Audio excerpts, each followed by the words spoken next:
है और हम सब उसे मनाने के लिए यहाँ उपस्थित हुए हैं।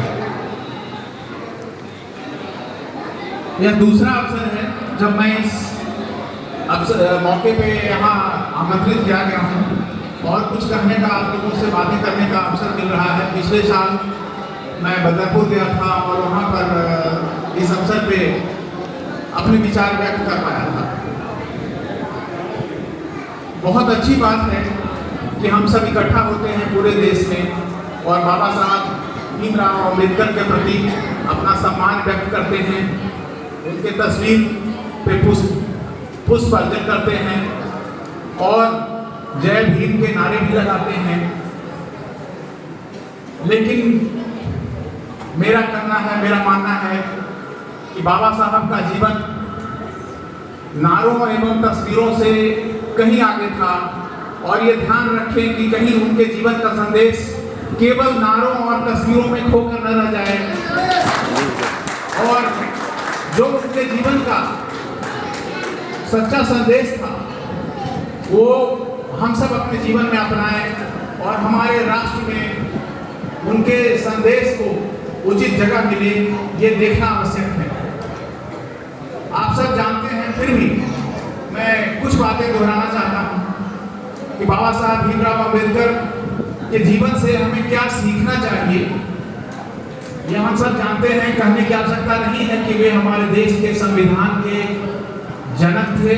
संविधान को इतने विस्तृत रूप में बनाने का जिसके कारण आज हमारे देश में शांति है। आप देखें कि लगभग उसी वर्ष विश्व में कई देश आजाद हुए, पाकिस्तान भी आजाद हुआ और कई देश आजाद हुए, लेकिन उन देशों में गृह युद्ध की स्थिति बनी हुई रही और विकास भी उतना नहीं हुआ। हमारे देश में आज शांति है और हम शांति से आगे बढ़ते जा रहे हैं।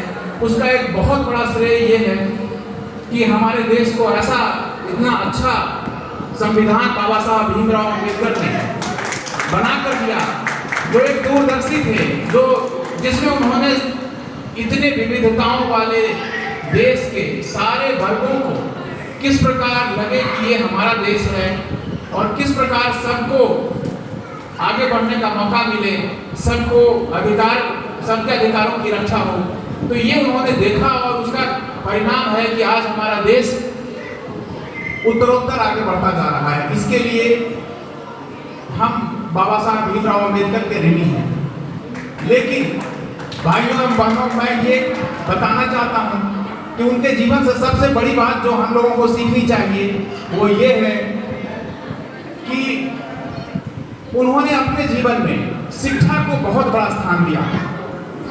उस जमाने में जब पढ़ाई लिखाई के इतने साधन उपलब्ध नहीं थे, बाबा साहब भीमराव अम्बेडकर ने 2 विषयों में पीएचडी किया, वो भी विदेश जाकर, जो विदेश के सबसे प्रतिष्ठित यूनिवर्सिटी है वहां से जाकर उन्होंने पीएचडी किया और अर्थशास्त्र जैसे गूढ़ विषय में मौलिक शोध करके पीएचडी किया।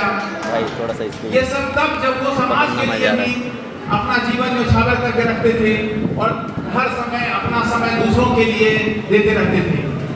तो मैं ये चाहूँगा कि आप सब, हम सब उनके जीवन से ये सीखें कि किस प्रकार शिक्षा को अपने जीवन में अपनाकर और अधिक शिक्षित होकर हम आगे बढ़ सकते हैं और अपने देश का नाम रोशन कर सकते हैं।